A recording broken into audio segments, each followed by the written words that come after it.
Governor, First Lady, Lieutenant Governor, members of the Cabinet, and Justices of the Supreme Court, thank you for joining us here today as we open our legislative session.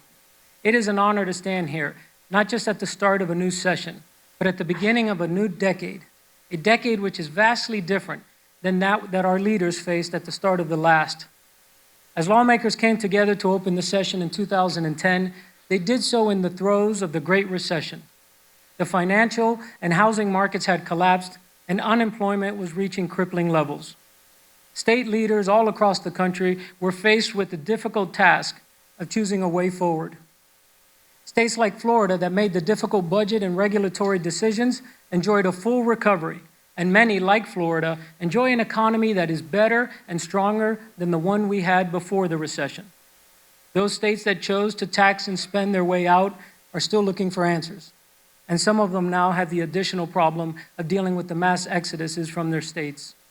Members, spending isn't caring. Solving is caring. As we begin this new decade, we must keep that ever present in our minds. The decisions that we make here have far-reaching consequences, but not just for the residents of Florida. Florida is a national leader in innovative policy and in fiscal restraint. The work we do here is regularly cited by other states and often adopted. If the states are the laboratories of democracy, Florida is a leader in bipartisan, effective, and functional government.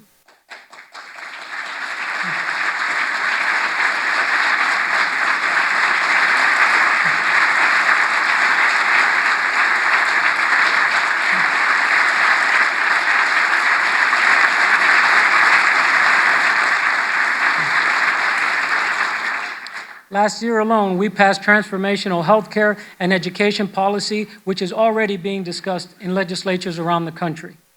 One such legislation stands out as an example of what is possible when we all work together. Frustrated by the unrelenting abuse of the pharmaceutical companies, we chose to fight rather than to simply pay their ransom. With the leadership of our governor and with our partners in the Senate, we looked past our state line and even beyond our country's borders, and we passed the first in the nation drug importation bill.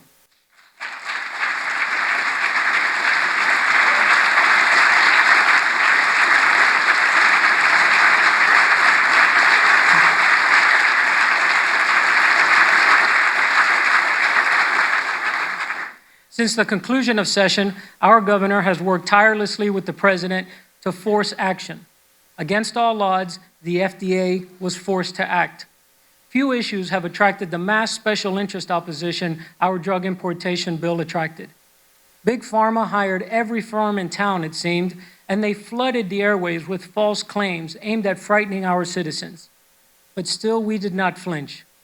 It is true, we still have a long road ahead in achieving full importation, but we moved an immovable object. And we did something far more significant. We proved that when we all come together, government of the people still lives.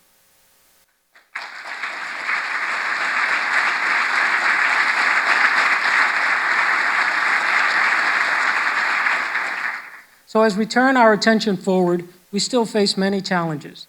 And unfortunately, chief among them continues to be healthcare. We did not choose healthcare as our priority. It's been daunting to challenge its many facets. It chose us. It chose us through the sheer audacity of the defenders of the status quo. I'm not given to hyperbole, and I use these words with precision. The healthcare industrial complex, made up of hospitals, medical device manufacturers, and pharmaceutical companies, are the great robber barons of our time. The term robber baron is defined by government manipulation, monopolizing of an industry, and price gouging. Check, check, and check. The caregivers who work in these institutions are good and dedicated people, and we're fortunate to have them. The collective actions of the institutions that employ them are unconscionable. These institutions interact with our citizens at their most powerless and exposed moments, and they financially assault them. If during a hurricane, a supermarket, or a hardware store, or a gas station raised its prices even slightly, there would be mass outrage. And rightfully so. But if, God forbid, on your way home today, something terrible befalls you and you're involved in an accident, You will be in the hands of very good people that will work hard to save your lives, and the institutions they work for will gouge you for every good and service that is provided to you. Simple things like bags of IVs, needles, and gauzes will be charged to you at sometimes hundreds their original cost. And should you fail to pay, you will find yourself among the millions of Americans who have made bankruptcy as a result of exorbitant medical bills. This is unquestionably the greatest threat to our solvency. And what do they propose as a solution? More funds, of course. More money leads to higher prices, which leads to more money, and so on. What is truly amazing to me is that their appetite is so insatiable that they would risk their own existence in the pursuit of more. The drumbeats of socialized medicine grow louder each day, but so attracted is this industry to their gravy train that they fall deaf to its warning. Politically, they now seem to have the advantage. Our citizens demand from us reforms which we propose and the healthcare complex opposes. What we are left with is only spending as proof of our concern. Well, spending is not caring. Solving is caring. If spending was the answer, we would have already solved the problem, as we turn over nearly half of our entire budget to them. This industry gets federal dollars, state dollars, local dollars, and we also extend them any manner of local tax breaks, and it is not enough. It will never be enough. We must do as we did last year and have the courage to empower the patient and loosen the regulations which have allowed their empire building, or it will never be enough until there's nothing more to give. Each day, they find new and different ways to attract patients and public dollars. The newest iteration are the standalone emergency rooms. These facilities are primary care substitutes at emergency room prices. They are highly profitable because they can charge significantly higher rates for regular services. How do I know this? I have actually had hospital executives boast of their standalone ERs and the effects that they have on the bottom line. The audacity is such that they advertise them openly on billboards listing the wait times. Clearly, this isn't intended for anyone in an actual emergency, as I can't imagine one would have time to shop. This is done to lure us into their facilities for far less emergent conditions. Moms and dads take their children there for sore throats and earaches and fevers. But if we're being honest, we share a good measure of the blame. We often allow and even provide the conditions necessary for this abuse. One very notable example of negligence on our part has been a great limiter of access. You see, fewer and fewer medical students are studying to be primary care physicians these days. The cost of schooling is very high, and the specialties offer them a far more lucrative future. This, together with our exploding population here in Florida, has created a large and growing demand for primary care, which will soon reach crisis levels. Florida's archaic and backwards approach to scope of practice has contributed to this problem. Florida is one of a handful of states that still prevent healthcare professionals from practicing what they are educated, trained, and certified to do. In spite of truly overwhelming evidence, Florida resists. This kind of protectionism on behalf of special interest groups is not just costly and dangerous, but it is wrong. In 1967, a report was provided to then President Johnson, which explained that more Americans had died that year in accidents than had died in the entire Korean War. The main problem was lack of critical on-site care. You see, at the time, ambulance drivers were just expected to throw you onto a gurney and rush you to the nearest hospital. And people were dying in droves along the way. A few courageous and visionary doctors in California, Pennsylvania, and right here in Florida argued that training the ambulance attendants to administer on-site care would drastically reduce fatalities. Needless to say, the physician community at large was outraged. The idea that a non-doctor would provide care to an accident victim on the side of the road in the chaos of an accident scene was preposterous. Fortunately for all of us, these visionaries weren't deterred. They pressed forward, and the millions upon millions of lives that have been saved since then are their greatest legacy. How telling of the power of an interest group that I stand here today, over a half a century later, trying to convince lawmakers not to allow people with a 2-year degree and 400 hours of training to administer care on a blood-stained pavement in a chaotic setting. No, I am standing here saying that an advanced nurse practitioner who has at least a 4-year degree in nursing, a graduate degree, in many cases, as in the case of our nurse today, that is a doctorate in nursing, and 2,000 hours of clinical supervised residency to be allowed to practice what they studied. Allowing advanced nurse practitioners to practice independently will have immediate positive effects on access and affordability. Members, it is truly a stain upon a state that prides itself on leading to even humor talk of patient safety coming from interest groups, when we know now, beyond a shadow of a doubt, of its safety and of its efficacy. Or worse, to use phrases like, if you want to be a doctor, study to be a doctor. Members, 30 states have outgrown this backwards policy. 30.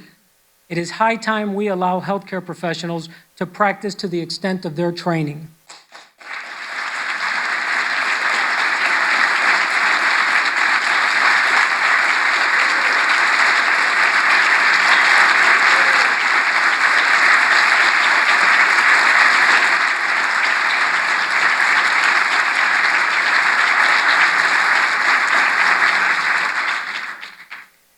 Another area where proliferation spending threatens its own sustainability is our higher education system.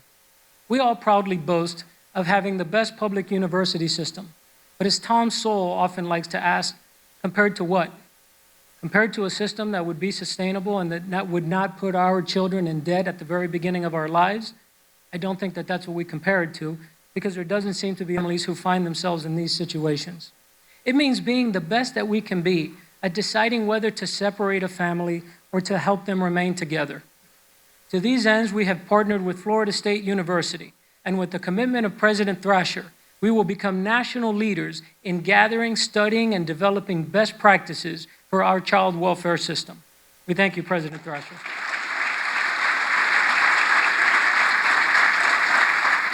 We will fully fund the Florida Institute for Child Welfare at FSU, so that they can develop and constantly advance their curriculum at the FSU School of Social Work. But as excited as we are about these efforts, we know that not all solutions are governmental. And that is why we will work with organizations like Better Together to ensure that avoidable family separations and the tremendous bureaucracy that comes with family reunification can be minimized when justifiable. And finally, the issue we all like to say is our only constitutional obligation. Chairman Cummings and his sub-chairs have worked diligently on a reprioritization project in all budget silos. The result of their work will allow us to meet new spending requests with existing dollars. I thank you, Chairman, and I thank all of your sub-chairs for their effort. I look forward to working together with all of the members of this House to once again pass a budget with a reduced per capita spending, a robust tax break, and a stronger commitment to our reserve balances. I hope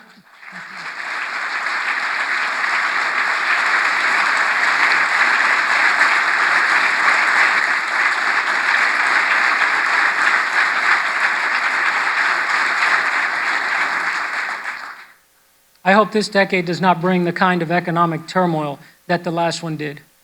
But our actions today will determine how quickly our state and our leaders will be able to stabilize and recover tomorrow. Leader McGee, I look very much forward to working with you and your caucus and to building on the great work that we did last year. To President Galvano and the Senate, we reaffirm our commitment to work as we did last session, collaboratively and in the interest of all. And Governor, we look very much forward to your leadership as we enter this new decade. Thank you all very much. And members, to all of you, I thank you for the trust and the confidence that you have placed in me. I reaffirm my commitment to you to conduct the business of this House with decorum, with integrity, and with equal respect for all. May God bless all of you. May He bless the great state of Florida, and may He bless America. Thank you.